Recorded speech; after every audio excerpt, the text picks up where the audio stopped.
Olá! O presente vídeo tem como título geral o conceito de inconsciente em Freud.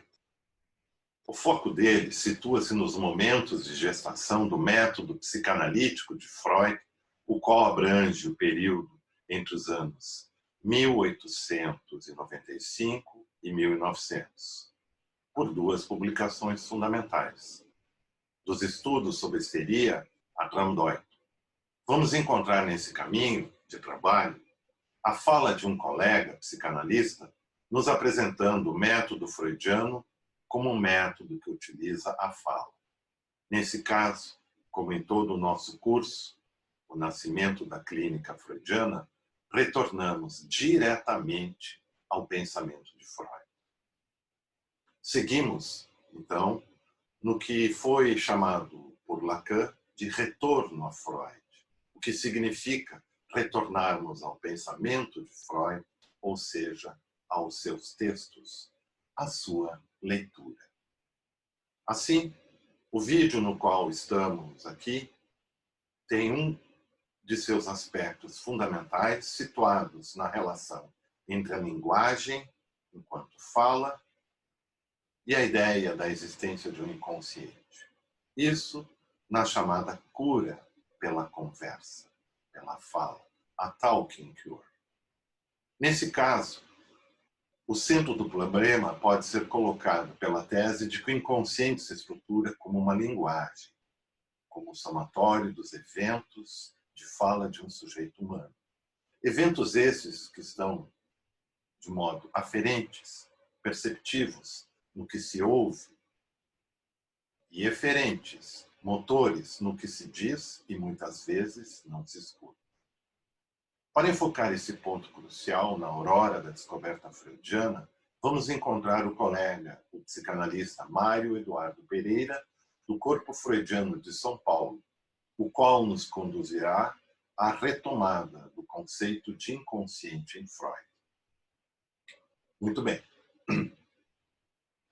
Mário Eduardo Pereira atualmente está realizando o seu seminário Leituras do Corpo Freudiano.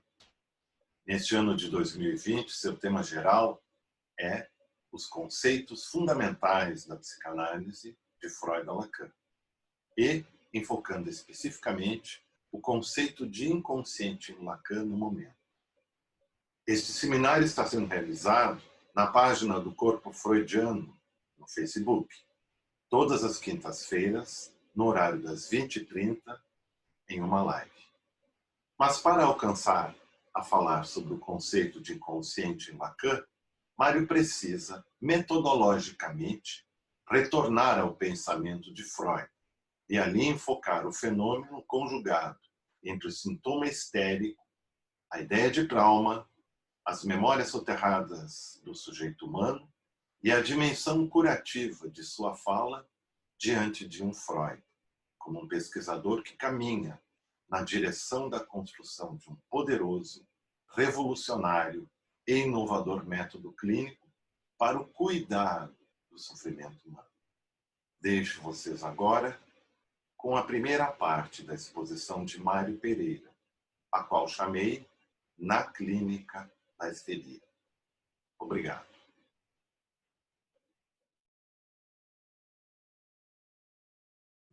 A questão fundamental vai estar nesse conceito, que ele vai achar o primeiro grande conceito de Freud, o primeiro grande conceito que ele vai tratar no seu seminário, que é o conceito de inconsciente.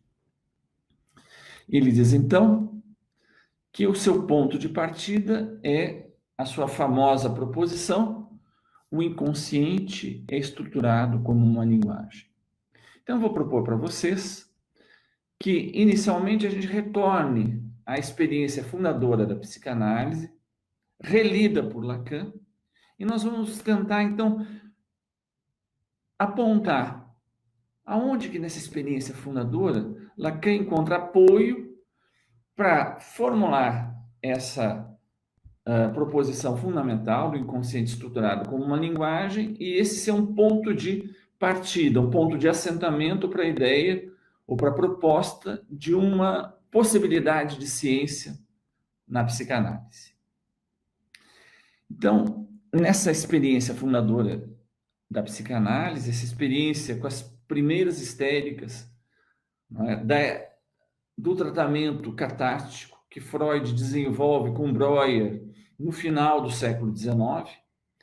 Então é interessante lembrar, desde o início, que esse tratamento, o próprio nome do tratamento, remete à palavra, ele remete ao campo da linguagem. As suas pacientes e o próprio Freud chamam esse tratamento catártico de uma talking cure, que ele retira da expressão utilizada pela Ana O no tratamento com Breuer, uma talking cure, um tratamento pela conversa, um tratamento pela palavra. Mas dessa experiência fundadora, que Freud parte, então, um tratamento que pode curar a partir da palavra, a partir da prática da palavra, ele começa a ver que a própria psicopatologia do enigma da histeria estava ligada à questão da palavra. Eles partem, então, dessa ideia de psicopatológica e que o sintoma histérico é uma forma disfarçada e inconsciente de expressar, sobretudo de forma corporal, algo de excitante, mas de insuportável para o sujeito. E é a tal ponto excitante, mas também insuportável, que para se defender dessa vivência que ele não conseguia dar conta, ele tinha que fazer uma formação de compromisso, de modo que o sintoma era isso. Uma formação de compromisso que, ao mesmo tempo, permitia realizar essa demanda de excitação, essa demanda, esse elemento que depois Freud vai caracterizar como erótico, como sexual, mas de uma maneira disfarçada, de uma maneira que o sujeito não precisasse assumir as consequências dessa satisfação. A tal ponto que já nos estudos sobre a histeria, os seus autores vão dizer que o sintoma neurótico é a forma possível de satisfação sexual desses sujeitos. O sintoma histérico é a própria vida sexual do neurótico.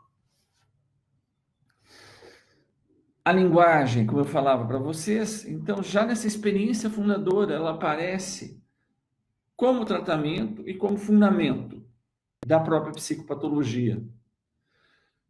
Vocês lembram da outra live que eu fiz aqui? Eu recordava, trouxe o exemplo, o famoso exemplo da Frau Cecile, discutido nos estudos sobre histeria de 1895, em que mostra bem como, já desde o início, Freud e Breuer são obrigados a formular, a propor, a constatar que o sintoma expressava algo do sujeito, era uma linguagem, uma forma de falar inconsciente, mas que se manifestava, se expressava através do corpo. Num certo trecho dos estudos sobre a histeria, contando sobre o caso da Frau Cecile, que tinha dores lancinantes na face, como vocês lembram, que não conseguia tratamento de forma nenhuma, e aí Freud começa a aplicar com ela o método catártico que ele estava construindo naquela época. Ele conta assim nos estudos sobre a histeria: quando comecei a evocar a cena traumática, a paciente viu-se de volta a um período de grande irritabilidade com o marido. Descreveu a conversa que tivera com ele e a observação dele, que ele sentiu essa manifestação do marido como um áspero insulto. De súbito, levou a mão à bochecha, soltou um grande grito de dor e exclamou: foi como uma bofetada no meu rosto. Com isso, cessaram tanto a dor como o acesso. Então, vocês vejam, esse trecho mostra bem que já nesse momento inicial da construção, da descoberta da psicanálise, da construção da psicanálise, Freud já se dava conta que a linguagem participava tanto do sintoma, participava da psicopatologia, ela se vê numa situação insuportável para ela, de ter que tirar as consequências para essa mulher vitoriana de uma briga com o marido, no momento que ele diz para ela palavras que soam como um terrível insulto, como uma bofetada na cara. Então, essa expressão de linguagem, num certo momento, ela cai no esquecimento enquanto o referente metafórico dessa expressão, e ela retorna diretamente com uma dor no rosto, uma evocação, uma reminiscência daquela cena insuportável, uma reminiscência que mostra a linguagem implantada no próprio corpo, expressando um conflito que, de outra maneira, era insuportável, era impossível de vir à tona. Mas Freud diz que no momento que ela se dá conta disso, ela dá o grito de dor, mas desde então desaparecem tanto a dor quanto o acesso. Então, vejam que participa do dispositivo de cura. Colocar em palavras aquilo que era uma metáfora esquecida de si mesmo, mas encarnada no corpo, está no coração do desdobramento clínico do uso da linguagem para algo que se constitui no corpo fundado em linguagem. Nesse momento, então, Freud já se dá conta desse insuportável, né? Mas é insuportável em que sentido? Ele, primeiro, é insuportável como algo para o resto das representações, diz Freud, que vão constituir o campo do eu. Freud tenta descrever de que formas esse campo do eu se constitui, tanto como uma representação de si mesmo, quanto uma representação daquilo que é tolerável e intolerável, daquilo que é permitido, daquilo que é proibido, daquilo que é moralmente legítimo e daquilo que é escabroso. Mais adiante, Freud vai poder definir isso de uma forma mais clara, quando ele falar do narcisismo, da constituição de uma imagem amorosa de si mesmo, idealizada. Uma imagem do eu, no qual o sujeito se reconhece como uma imagem no espelho, constituída a partir do olhar do outro, a partir do contato com o outro. Então, é insuportável em relação a essas representações fortemente investidas amorosamente, eroticamente, e lá pelas tantas surge um elemento que é incompatível e insuportável, um corpo estranho psíquico, porque ele é excluído, porque ele não se vê tendo um acesso permitido a uma circulação no resto dessa rede. Essa é uma das dimensões do insuportável.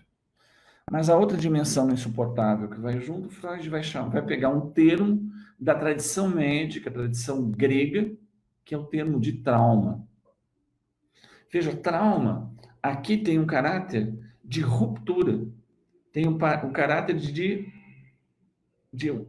uma solução de continuidade, de um rompimento.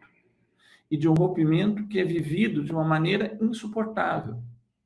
Subitamente, o sujeito se vê invadido de uma invasão, de uma sobrecarga de excitação, que ele não consegue mais dar destino para ele, para essa excitação toda, e isso é experimentado subjetivamente como terror.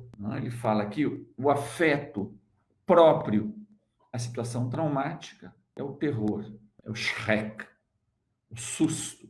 Schreck é interessante, lembra lá do monstro, lá do filme, né?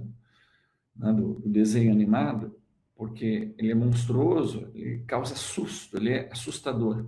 Então, Schreck tem essa dupla dimensão de susto, no sentido que uma vivência que não estava preparada pela angústia, ou seja, ela não estava antecipada como perigo, e que subitamente rompe ou irrompe de uma maneira que rasga toda a tessitura onde aquilo poderia fazer algum sentido, se inscrever no campo do sujeito. E o próprio campo dessa rede de representações se rasga e é tomado por essa excitação insuportável. Esse afeto é o Schreck. E é interessante que nós estamos falando agora de como Freud concebe isso nos estudos sobre histeria, mas isso vai aparecer no caso famoso descrito por Freud no projeto de 1895, num projeto para uma neurologia científica, né? Uma psicologia científica, uma psicologia para os neurólogos, né? Como dizia Freud, e ele vai falar da Emma, do caso da Emma, e quando ela entra na boutique, vê os homens rindo, ela subitamente ela é tomada de o que o Freud chama de um Schreckaffekt, né? De um afeto de terror. Aquilo rompe sem fazer sentido, porque eles estavam lá rindo entre eles, e ela é tomada de pânico dentro da loja, tem que sair correndo, e a partir daí ela começa a desenvolver sintomas fóbico-ansiosos que fazem Freud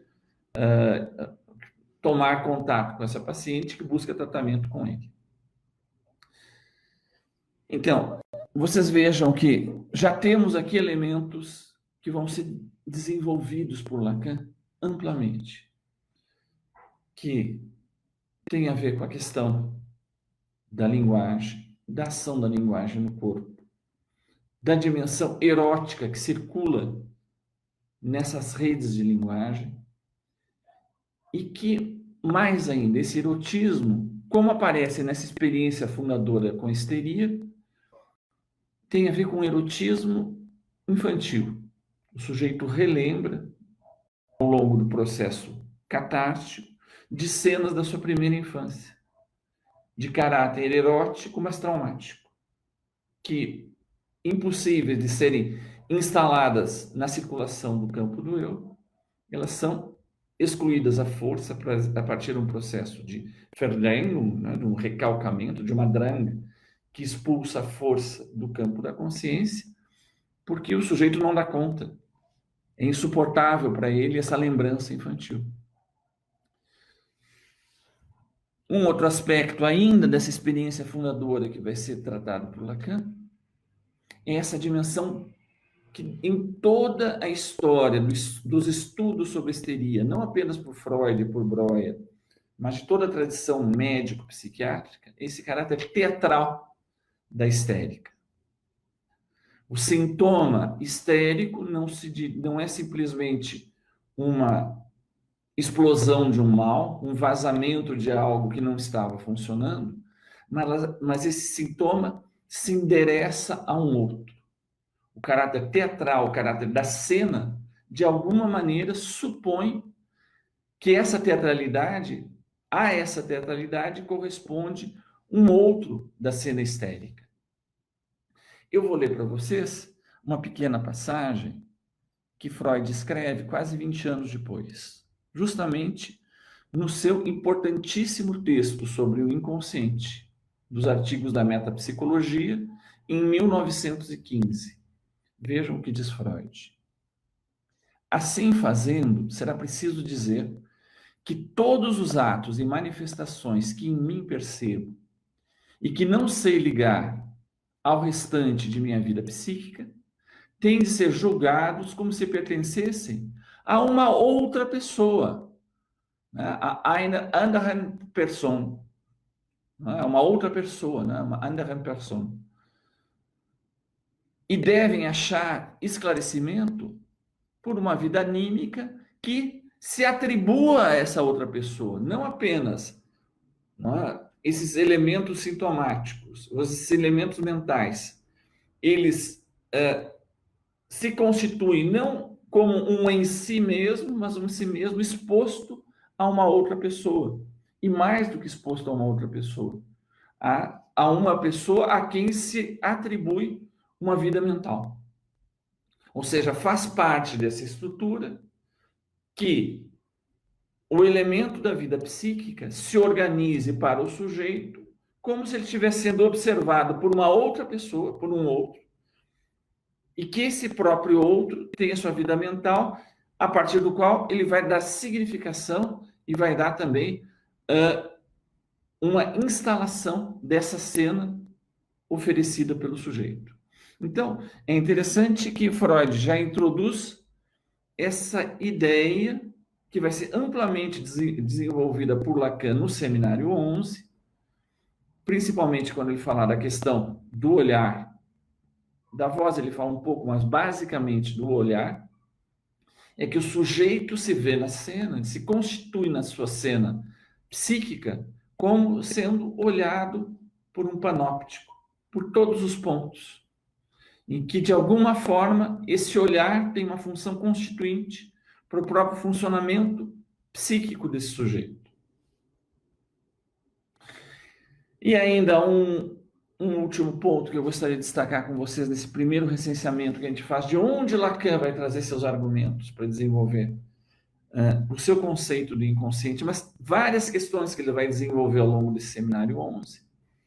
Essa questão relacionada à memória. Os histéricos sofrem de reminiscências. Ou seja, a questão da memória está em primeiro lugar. Por que ele não lembra simplesmente da cena infantil? Por que a evocação dessa cena é tão perturbadora? Freud vai falar, então, que essa memória, né, essa cena, ela tem um potencial altamente excitante, altamente perturbador para o sujeito, que não dando conta dessa intensidade, ele se defende dela. Mas, ao mesmo tempo, é uma excitação erótica. E é uma excitação que é vivida como sendo, de alguma maneira, assistida pelo olhar desse outro, dessa outra pessoa. Como é possível que eu, tão puro, tenha tido, né, excitação com a evocação de uma memória tão escabrosa? No próprio conceito, na noção de princípio do prazer, se era excitante, se era sexual, isso desejaria se realizar. Mas em um outro lugar, isso é vivido como escabroso, como insuportável. Então, na dimensão que gostaria de se realizar, o sujeito tem uma tendência a descarregar até o fim. Mas tem algo que o impede. Por isso que Freud, já desde o início, vai se perguntar se esse é um sistema que tende à alucinação, se em relação à coisa perdida, a solução mais imediata, que faz o curto-circuito pelo princípio do prazer, é que uma demanda de desejo se realize pela fantasia e pela alucinação, ou seja, que o processo primário é um processo de resolução sem contar com a realidade, fazendo um processo que faz um bypass da realidade. Então, como esse aparelho é capaz de distinguir fantasia de realidade? Porque a sua tendência é de tratar a fantasia como realidade. Então, de que maneira esse sistema se organiza para não perecer de tanto gozar através da fantasia?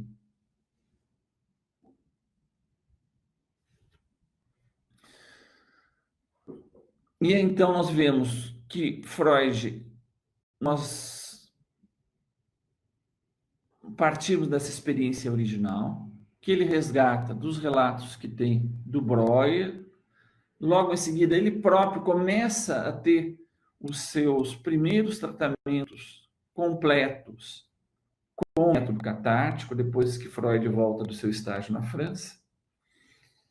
E ele vai ter um primeiro ponto de elaboração disso logo no comecinho da sua experiência, em 1891, quando ele vai fazer um outro texto que fala da questão da linguagem, em primeiro lugar, a contribuição à concepção das afasias, de 1891, que ele escreve mais ou menos ao mesmo tempo que ele está atendendo o seu primeiro caso sistemático com o método catártico, que é o caso da Frau Emilie von Enne, que vai ser um dos casos dos estudos sobre a histeria, que vai ser publicado 4 anos depois, em 1895. Então, é interessante recordar que no estudo que Freud consagra às afasias, que é um estudo neurológico, mas justamente ele vai se interrogar sobre o funcionamento próprio da linguagem. Porque a concepção até então reinante é que, na linguagem, a relação entre a matéria, o suporte material e a estrutura própria da linguagem é que uma representação estaria contida num certo lugar no cérebro e aquele lugar seria o reservatório daquela representação. De modo que se houvesse uma lesão cerebral, o sujeito perdia as regiões que estavam responsáveis pelo armazenamento daquelas memórias. Ou seja, uma teoria localizacionista extremamente redutora. Freud quer romper com isso, não apenas para dar uma nova concepção cerebral das afasias, mas porque ele quer ver como é que é possível que a linguagem, tal como ele observa, se manifestar no corpo das histéricas e nas paralisias histéricas e nas dissociações dessa histeria, como que ela precisa funcionar e que tipo de teoria cerebral nós temos que ter para estar à altura do funcionamento da linguagem, para que esse tipo de fenômeno seja possível, tal como ele se apresenta na clínica como uma evidência. Ou seja, Freud tenta romper com o mecanicismo da linguagem, introduzindo algo de fundamental. E como nós vimos em uma das nossas lives anteriores, ele antecipa, e já desde o início ele faz algo muito mais amplo do que aquilo que seria o signo linguístico do Saussure.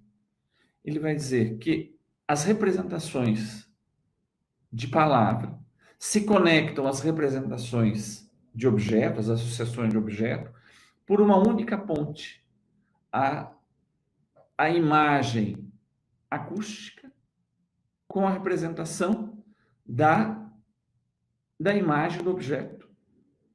Só que a representação da imagem acústica ela é limitada e ela se constitui de uma maneira muito particular, diz Freud, já em 1891. Freud vai dizer, já nesse texto, que para a constituição desse aparelho de linguagem, desse Sprachapparat, desse aparelho de linguagem, um Sprachapparat só se constitui enquanto tal, exposto a outros Sprachapparat.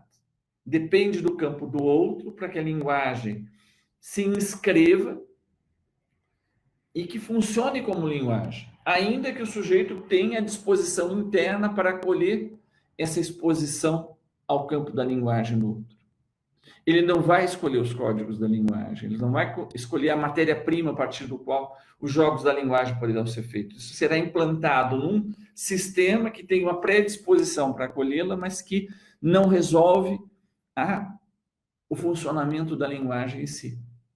E o que Freud vai dizer é que esses elementos do campo da linguagem, que como código ele recebe do campo do outro, vão remeter para as associações de objeto, as Objektvorstellungen, né? as associações de objeto, as representações de coisa, e aqui elas são muito diferentes, porque aqui, diferentemente das associações de palavra, que são limitadas, aqui elas são em aberto, de modo que elas podem sempre continuar a se desenvolver, a se complexificar, e, em última instância, diante de uma mesma palavra, como nós compartilhamos o código que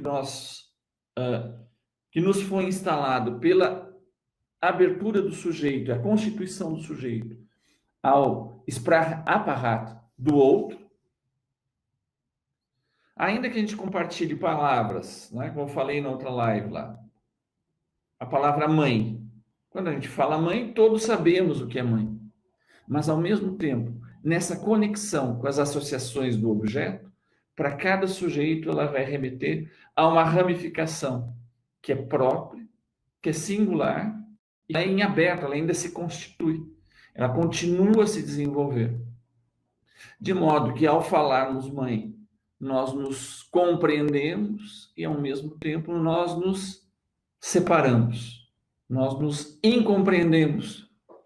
Nós achamos que entendemos o outro quando ele fala mãe, mas aquilo remete a um campo associativo para ele que é completamente singular, que é completamente único. Apesar de nós estarmos usando elementos compartilhados do código, mas de uma maneira muito singular. E esse vai ser o desdobramento, então, do campo freudiano, que será lido por Lacan. E que vai se desenvolver de uma maneira muito intensa, muito sistemática. Quando Freud escreve na interpretação dos sonhos, ele assume essa questão de frente. Não é? Como que o inconsciente se estrutura dessa maneira? Que em última instância, o inconsciente é o fato de que a partir desse campo da linguagem, que me organiza uma certa representação dos objetos do mundo numa rede associativa completamente única e singular, ele desenvolve um método para ter algum tipo de acesso à singularidade enquanto tal daquela ramificação que vai constituir o sujeito. Então, ele diz assim, o sujeito vai aparecer como um sujeito falante, singular, com uma ramificação própria, e eu só posso ter um acesso a isso se eu der a palavra para ele. Aquilo que começa com uma talking cure, começa a ser um método sistemático de avaliação da singularidade daquela cadeia associativa, que vai ser única para cada um, e que vai constituir a singularidade dessa ramificação, que nós vamos chamar de sujeito, que vai estar simplesmente representada na linguagem por um nome próprio, Freud desenvolve um método para isso.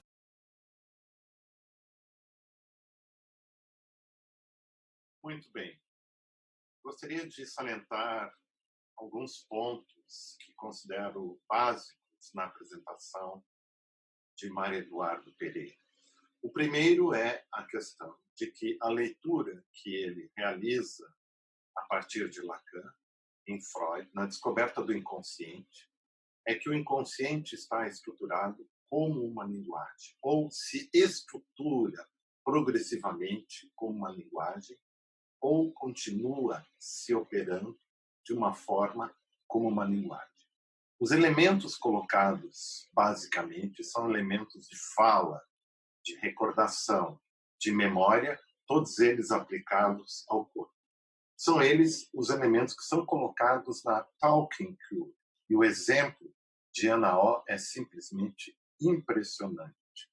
Em alemão, Heidegger vai dizer a fala, fala, ou seja, die Rede, redet, ou seja, de que nos fenômenos de fala, os modos existenciais do Dasein, aquele que é o homem, aí se manifestam e se põem na angústia da vida. Bom,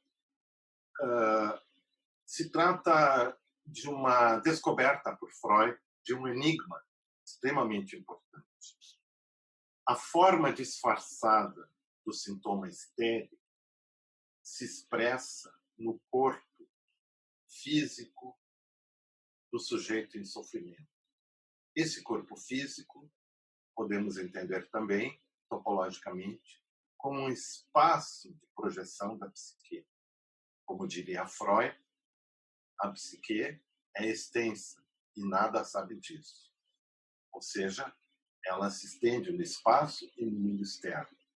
Ou seja, entre o excitante e o insuportável é que tem a organização do sofrimento e da manifestação do sintoma histérico. Temos aí, no caso, uma teatralização na qual as percepções e fantasias do sujeito são encenadas no corpo através dos sintomas, da reação, da paralisia, dos espasmos e assim por diante. Então, Mário vai identificar um conceito muito importante em Freud, que depois será utilizado por Lacan, que é o formação. Enquanto que em Freud nós temos a questão do sintoma como uma formação de compromisso entre o prazer e a angústia, em Lacan nós teremos o conceito de formação do inconsciente, ou seja, as diferentes possibilidades de leitura aí aplicadas. Os sintomas neuróticos, assim, o histérico, é a própria revelação da sua própria vida e sofrimento sexual. E, nesse caso, a linguagem aparece aqui como fundamento da neurose freudiana e como a possibilidade de seu tratamento de forma retroativa. E por isso que Freud vai usar o termo análise. Bom, dito isso, eu não abrangi todos os pontos importantes colocados pelo Mário, mas vamos dar uma olhadinha, ele pulando algum tempo, cerca de 5 anos, como ele vê toda essa manifestação da linguagem como fenômenos de fala, como representação na interpretação dos sonhos de Freud. Seguimos, então.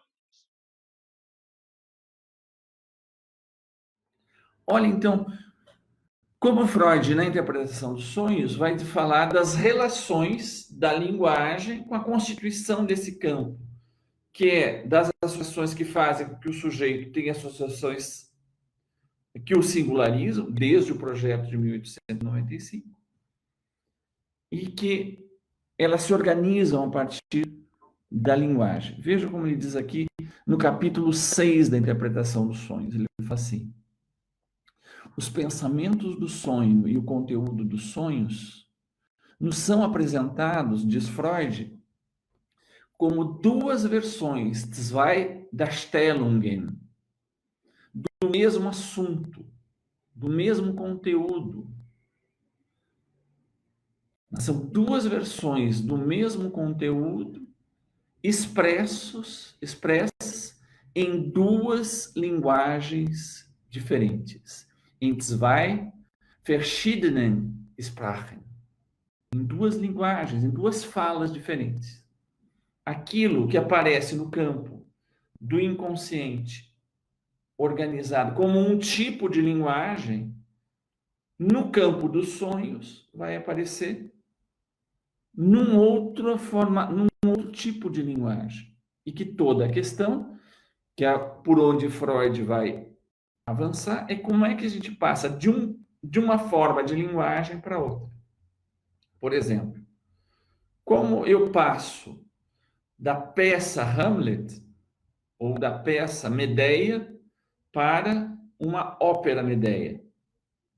Há um gap, né, entre essas linguagens. Como que eu passo de um texto escrito, né, Shakespeare escreve Hamlet, e como isso é interpretado na cena do palco. Então, essa é a questão fundamental, e que Freud vai dizer que por que fracassaram todas as interpretações do sonho que o precederam na história da humanidade. Porque ele dizia assim, porque até então os homens tratavam os sonhos como uma espécie de imagens alegóricas, ou imagens que tinham uma ligação fixa com aquilo que eventualmente elas significariam e aquilo que se trataria de interpretar. O Freud descobre que essa ligação não é fixa e que cada um vai ter sua própria conexão. Essas conexões vão se colocar em registros de linguagens diferentes, vão funcionar com campos de linguagem diferentes, e que o problema vai ser como traduzir um campo de linguagem, não, uma forma de figurabilidade em uma outra, e nesse processo de tradução vai estar em jogo o que estava na linguagem de origem, o processo de tradução e as condições dessa nova linguagem. E essas condições alteradas por aquilo que o sujeito tolera traduzir, que ele tolera ficar consciente, e que nós já vimos lá atrás, que vira consciência é também se expor a uma suposição do olhar do outro. Supor que a outra cena virá à tona, vai se expressar, e aí vai se colocar nua diante dessa outra pessoa. Então vai ser, por isso que Freud, nesse momento, vai falar do recalque, na verdade, como um bloqueio na tradução, como um elemento fundamentalmente linguístico. É na hora da tradução que uma das traduções será recusada ou será deformada, porque quando chegar num campo de uma tradução mais consciente, o sujeito se verá exposto ao escrutínio desse olhar do outro. Diz Freud na interpretação dos sonhos. Ou, mais apropriadamente, o conteúdo do sonho é como uma transcrição. O termo de transcrição é Übertragung. Übertragung é o mesmo termo de transferência. Quando cria o conceito de transferência, vai ser um dos conceitos que nós vamos ver no Lacan, um dos conceitos fundamentais da psicanálise. Da Übertragung é o mesmo que ele utiliza aqui. Mais apropriadamente, o conteúdo do sonho é como uma transcrição, como uma transferência dos pensamentos oníricos em um outro modo de expressão, cujos caracteres, né, os Zeichen, né, já havia falado lá dos traços que ficavam lá no projeto, né, os Erinnerungszeichen, os traços de memória, os traços de recordação, a inscrição que ficou marcada na vivência do sujeito. Então, é a mesma expressão que Freud usa. Então, ele diz assim, os pensamentos oníricos, a transcrição dos pensamentos do sonho em um outro modo de expressão cujos caracteres e leis sintáticas, ou seja, né, de uma referência clara ao campo da linguagem, é a nossa tarefa descobrir. Como? Comparando o original com a sua tradução. Então, em todos esses elementos, tanto na constituição do campo da singularidade, como na organização dessa linguagem própria, como nessa transcrição para um outro nível, uma outra estrutura, Freud vai dizer que são fenômenos linguísticos com interações linguísticas, mas que funcionam segundo modalidades muito diferentes daquela da consciência que nós estávamos acostumados a nos ver no espelho. A consciência cartesiana, que nós falamos nas nossas duas últimas lives, que nós aprendemos a nos ver a nós mesmos como conscientes, racionais, como tendo um acesso privilegiado ao nosso mundo mental e como tendo capacidade de um julgamento transparente a nós mesmos. É esse ponto que entra em crise com a contribuição freudiana. Ele conclui dizendo, aí nós vamos ver como que o Lacan trabalha isso, então, no seminário 11, ele fala, então, no trabalho dos sonhos, né, no capítulo de Traumarbeit, né, no trabalho dos sonhos, ele diz assim, o conteúdo do sonho é expresso, por assim dizer, numa escrita pictográfica, né, numa escrita através de imagens, como os hieróglifos. Então, o conteúdo dos sonhos é expresso numa escrita pictográfica, cujos caracteres, os Zeichen, de novo ele usa o termo Zeichen, de traços, né? Os caracteres, os traços, têm de ser individualmente transpostos, o Übertragen sind, né? De novo ele fala da questão da transferência. A transferência, então, se dá para a linguagem do pensamento dos sonhos. Die Sprache der Traumgedanken zu übertragen sind. Eles são transferidos, tem um processo de transferência desses traços, desses Zeichen, que vieram da escrita pictográfica dos sonhos, desse nível mais propriamente inconsciente, para um outro nível, para a linguagem do pensamento dos sonhos. E que vai ser nesse processo de tradução que algo vai se perder e vai se transformar. Então, ele diz assim, os homens não conseguiam traduzir os sonhos pelo mesmo erro que não se conseguia traduzir os hieróglifos até Champollion, porque achavam que os hieróglifos tinham uma composição, por serem imagens, ele via um sol, um falcão e um arado, achando que ele estava descrevendo uma cena árida de verão. E aquilo queria dizer apenas, sei lá, a palavra mar, porque funciona não como imagem, mas como uma escrita através de imagem, como uma Bildschrift. Por isso que para Freud, o sonho era um uma escrita pictográfica, que ele vai dizer, ele vai retomar no texto do inconsciente, quando ele diz que de que forma podemos chegar ao conhecimento do inconsciente. É claro que o conhecemos apenas enquanto consciente. Depois que experimentou uma transposição, uma Umsetzung ou Übersetzung, né? uma inscrição, uma transposição, uma tradução, ele está usando de novo o termo transferência aqui, em algo consciente. Ele era inconsciente e ocorre uma transferência pelas vias da tradução para o campo consciente. Diariamente, o trabalho psicanalítico nos traz a experiência de que é possível uma tal Übersetzung, uma tal tradução. É esse o trabalho analítico para Freud. Então, nós vimos na exposição do Mário muitas questões importantes e que vão nos acompanhar durante a nossa travessia nessas 6 aulas. Conceitos e expressões e como ele colocou uma posição muito clara sobre a questão da participação da linguagem na interpretação dos sonhos, na análise dos sonhos, desde o seu aspecto figurativo, digamos, como nós falamos na língua portuguesa, como imagem, Freud usa o termo Bildung, até a sua passagem e colocação numa transposição sígnica para as palavras.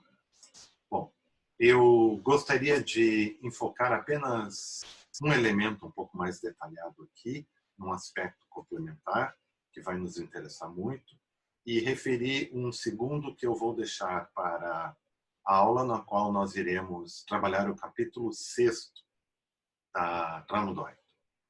Nesse sentido, é muito importante a gente considerar que a linguagem que Freud fala é uma linguagem do sonho que é colocada através de imagens. O exemplo que eu vou ler agora está no capítulo 6 da elaboração onírica e é na sua introdução, justamente aqueles pontos que nós passamos muito rapidamente, nós queremos ir para os conceitos, a técnica, etc. Então é muito importante a gente conseguir segurar um pouco e prestar atenção no que o Freud está falando, que tem uma coisa absolutamente peculiar e original aqui. Vamos lembrar primeiro que isso aqui foi escrito em 1900. Sonho. A construção que ele faz. Suponhamos que tenhamos ante nós uma imagem qualquer de muitos que se publicaram como passatempo. Vemos uma casa sobre a qual, no telhado, descansa um barco. E logo, a continuação, ao lado, uma letra e uma figura humana. Sem cabeça, correndo desesperadamente, etc.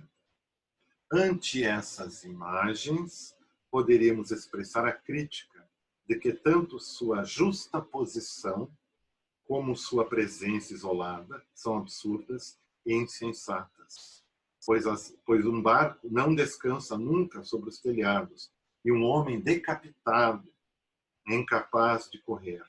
Assim mesmo, esta última figura resulta mais grande que a casa, e se o conjunto que foi representado na paisagem sobram as letras, que jamais temos visto surgir espontaneamente na natureza.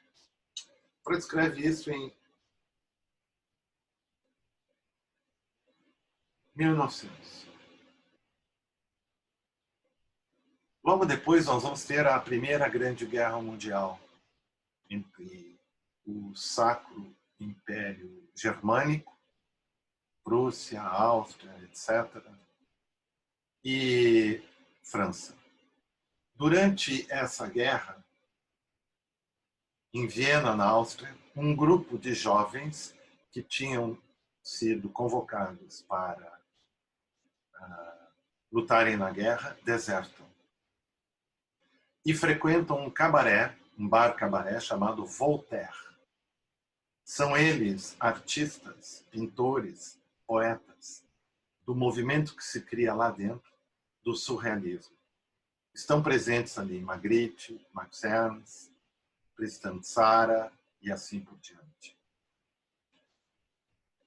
Logo depois, como efeito de tudo isso, nós temos, a partir da década de 20, a formação na Europa, entre Alemanha e França, um outro movimento artístico chamado surrealismo.